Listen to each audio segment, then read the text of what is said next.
ایک نیکی پر دو بندے جنت میں جائیں گے. کتنی عجیب بات ہے. ایک نیکی پر دو بندے جنت میں جائیں گے. حدیث مبارکہ میں ہے ایک بندے کو پیش کیا جائے گا جس کی ایک نیکی کم ہوگی، ایک گناہ زیادہ ہوگا. فرشتہ اس کو کہے گا اگر تیرے پاس ایک نیکی اور ہوتی تو تیرے گناہ اور نیکیاں برابر ہوتی، اللہ اپنی رحمت سے تجھے جنت بھیج دیتے. اب تیرا ایک گناہ زیادہ ہے، ایک نیکی کم ہے. وہ کہے گا اچھا مجھے اجازت دے دی جائے، میں ایک نیکی کسی سے ادھار لے لیتا ہوں. اس کو خاص طور پر اس کی اجازت ملے گی. چنانچہ وہ بندہ سب سے پہلے اپنے بھائی کے پاس آئے گا، اے میرے بھائی، میں اور آپ دونوں تاجر تھے اور جماعت میں لگے ہوئے تھے اور ہم ایک دوسرے کا تعاون کرتے تھے. تیرے اوپر قرض چڑھ جاتا تھا تو میں بیل آؤٹ کر دیتا تھا، مجھ پہ قرض جاتا تھا تو میری مدد کر دیتا تھا. ہم ایک دوسرے کا تعاون کر کے اتنی اچھی زندگی گزار آئے. لوگ کہتے تھے یہ بھائی کم ہیں، دوست زیادہ ہیں. ہم نے ساری زندگی اتنی اچھی گزاری. اے بھائی، تیرے پاس تو نیکیاں بہت زیادہ ہیں، مجھے صرف ایک نیکی کی ضرورت ہے، آج ایک نیکی مجھے دے دو. بھائی کہے گا نہیں، جب تک میرا اپنا حساب نہیں ہو جاتا میں تو ڈر رہا ہوں، میں اس وقت تک ایک نیکی بھی نہیں دے سکتا. تو بھائی ایک نیکی دینے سے انکار کر دے گا.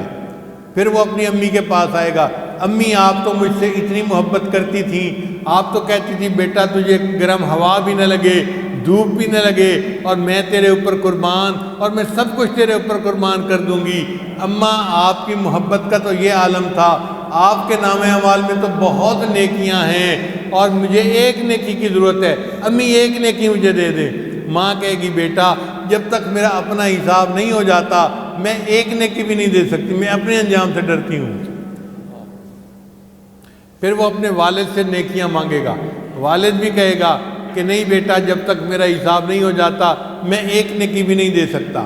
پھر وہ اپنی بیوی کے پاس آئے گا، میں نے آپ کو کتنی محبت سے رکھا، آپ کو میں نے کتنے وہ نا مطلب ہے دنیا کے اندر نعمتیں دیں اور میں نے بہت محبت پیار کی زندگی آپ کے ساتھ گزاری، اور آپ تو میرے اوپر قربان ہوتی تھیں اور بڑی محبت کے دعوے کرتی تھیں، اور آپ تو نیک پردہ خاتون تھیں، آپ کے نام اعمال میں بہت نیکی ہیں، ایک نیکی مجھے دے دو پلیز. ایک نیکی نہ دو گی میں جہنم میں چلا جاؤں گا.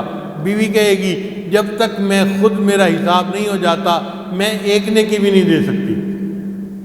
پھر وہ بندہ اور پریشان ہوگا. پھر وہ اپنے بیٹوں کو کہے گا میرے بیٹوں، میں نے دنیا میں کتنے پیار سے تمہیں پالا پوسا، تعلیم دی، دین پہ لگایا، تم لوگ عالم بنے، جماعت میں گئے، ذکر اذکار کرنے والے سالک بن گئے، تمہارے نام اعمال نیکیوں سے بھرے ہوئے ہیں، ایک نیکی مجھے دے دو. بیٹے بھی انکار کر دیں گے. اس وقت اس آدمی کو بڑا دکھ ہوگا. اللہ فرماتے ہیں ہم نے تو پہلے ہی بتا دیا، یوم یفر المرء من اخیہ و امہ و ابی و صاحبتہ و بنی. وہ بندہ بہت روئے گا، بڑا دکھی ہوگا. جب وہ رو رہا ہوگا نا اس کے قریب سے ایک اور آدمی گزرے گا، وہ پوچھے گا فرشتے سے یہ بندہ کیوں رو رہا ہے؟ وہ کہے گا اس کو ایک نیکی کی ضرورت ہے اور قریبی رشتہ داروں نے جو لوڈ ون تھے انہوں نے نیکی دینے سے انکار کر دیا، یہ غم سے رو رہا ہے. وہ کہے گا اچھا نام اعمال میں میرے ایک نیکی ہے، وہ نیکی اس کو دے دو، یہ تو جنت میں چلا جائے. یہ جو ایک بندہ دوسرے کو ایک نیکی دے گا یہ اتنا بڑا معاملہ ہوگا کہ قیامت کے مجمع میں اعلان کیا جائے گا فلاں بندے نے اپنی ایک نیکی دوسرے کو دے دی.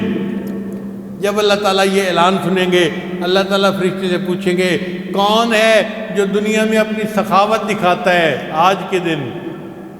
تو فرشتہ اس بندے کو پیش کرے گا یا اللہ اس نے اپنی نیکی دی. اللہ اس سے پوچھیں گے کہ تو نے ایک نیکی کیوں دے دی؟ وہ کہے گا یا اللہ میرے نام اعمال میں صرف تھی ہی ایک نیکی، میں نے تو جہنم میں جانا ہی تھا تو میں نے سوچا میری نیکی دینے سے اگر یہ جنت میں جا سکتا ہے تو یہ جنت چلا جائے، میں جہنم میں جا ہی رہا ہوں.